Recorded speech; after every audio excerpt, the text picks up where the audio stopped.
No, I feel the same way. Like being in financial journalism is like it's every day is a new day. Every day you get to learn so much. You get paid for it.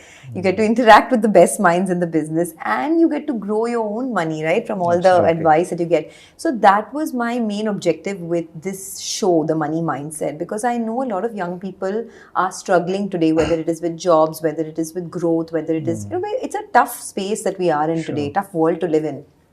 Cost of living has gone up so much. But my objective with this episode particularly is to drill down into the specifics. So if someone wants to build wealth for themselves through direct stock picking, how do they do it? What are the different ratios to look at? What are the different aspects to look at before investing in a company? And I know that you are very, very technical in your approach, because during your time at DSP, I was also, I had invested in a DSP mutual fund and gave me great returns over the last 10, 15 years. So let's start with the basics, right? I want to understand, when someone identifies a company, what are the different things to look at? We'll first begin with the basics and then we'll take it from there. Sure, absolutely. So, by the way, it's very simple. It's not as technical as it's made out to be. Equity investing is actually one of the most simplest things. The whole logic is, if you start off a business, let's say you have some capital and you want to start off a business. And let's say, for number's sake, you have 10 crores. Now you have two choices with that 10 crores. Option one is you just go and buy a 10-year government bond, which is defined as a risk-free investing sort of mindset. So you can earn 6%. Today the 10-year GSEC is at 6% in India. So that's option one. Do nothing, just put your money into a 10-year GSEC. Option two is you say, listen, 6% is not good enough for me. Let me put my blood, sweat, tears into something, but to generate a higher return, obviously. Otherwise, why would you do it?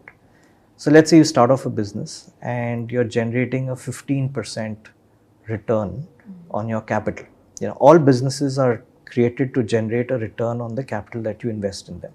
That's the fundamental logic of capitalism, is the fundamental logic of why there's a stock market in the first place, right? So coming back to your business, so option one was 6%. Option two was you set up your business and now you're earning 15% on your capital. And just here's where the slight technical words, just to clarify.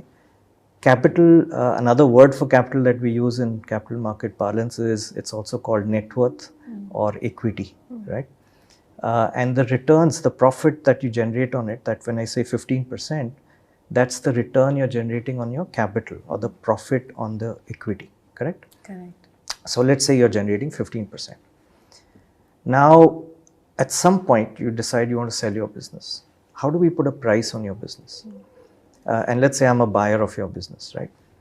Now, if you had done option one, you've taken your 10 crores and put it into a 10-year GSEC at 6%. That's something I can do as well. There's no extra effort. I will pay you 10 crores to buy your 10 crore investment because there's no value add. It's just transferring the security to my name, correct? But if you had done option two, which is you've put your 10 crores to work and you're generating a 15% return. So you're generating 1.5 crores of profit every year on that business. You won't sell it to me at 10 crores, right? You'll charge me a premium to the 10 crores based on the extra value that you're generating between 15% and 6%, which is market rate of interest. So this 9% extra value that you're generating is what you want to convert into a premium to this 10 crores. That is called, in our words, a price to book ratio. So the 10 crores is your capital or your book value or your net worth or your equity. And you get a multiple of your capital depending on the returns that you're generating on your capital. Okay, so just maybe I'll again, just to make sure we're on the same page. So in the second option, if you're generating 15%, you will charge me a premium to your 10 crores. The rule of thumb, by the way, for a 15% return on equity is that you can do a discounted cash flow and a complex thing, but the simple rule of thumb is you get 3 times your capital. It should be the value of your business. So if you put 10 crores in and you're generating 15% return on it, your business, I should be willing to buy it from you at about 30 crores would be a fair value, 3 times the 10 crores. Okay. That's called the price to book ratio. So you want to give me an example on how price to book is Works. calculated or how it works for, Yeah. say, any popular stock? Actually, instead of a popular stock, let me tell you for the index itself, for the markets, because these numbers are representative of the stock market, by the way. Correct. If you look at India over the last 45 years, let's say the Sensex return on equity, the median return on equity has been 15%. Correct. Incidentally. So the average business in India does an economics of generating 15% return on the capital invested, right? And the market over a long period of time, if you look at the average valuations, has been around 3.2 times price to book. So 15% return gets you roughly 3 times price to book. That's been the long-term trend. Now, the higher the return, the higher is the price to book that you command. So for instance, let's say, take the case of Nestle, right? Nestle is a consumer brand. It generates a very high return on equity, 90% plus, because there's no capital intensity. You put in the net worth, it's a brand, it generates high profits. You dividend out most of it, so your net worth remains pretty much steady, and your return on net worth is as high as 90% in Nestle. And therefore, Nestle trades at something like 60 to 70 times price to book, because the higher the return on equity, the higher is the multiple of the value of that business in relation to the equity. It's a simple correlation. The more profits you generate on your capital, the more multiple times of your capital should be the worth of your business. But there are periods where things can change. There is volatility in markets. So, if life was so simple, then why do we get markets up and down, right? And why do business prices change so much? And there's where you come to the fundamental flaw that we as managers have to try and exploit. So the most important variable to understand is return on equity. That's very clear, because that determines the value of a business, right? Unfortunately, return on equity is not necessarily always linear, right? You will have some up years, some down years.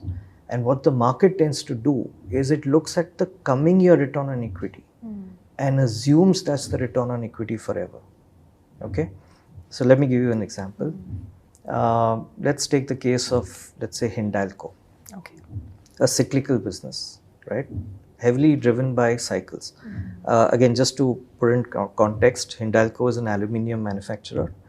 When you make aluminium, it's very power intensive, so you typically set up a big power plant, and therefore there are thousands of crores that go into setting up a company like Hindalco. Now, a company like that is very linked to the economic cycle that we're in. So if you're in a good economy, your plant is running at full capacity, you're producing strong volumes, and prices are strong, and therefore your profits are really high. So in good years, for instance, Hindalco does a 20% return on equity historically. Now, what if you go through a down cycle? In a down cycle, your costs are fixed. You have to keep your machines running irrespective. But suddenly your sales are down, your capacity is not being utilized, prices of aluminium are down. So all of that challenge goes straight to your bottom line and hits you. And in a bad year, like let's say if I go back 2016, Hindalco actually reported a loss or next to 0% ROE. Now, in 2016, what did the market think? The market said, you're producing 0% return on equity.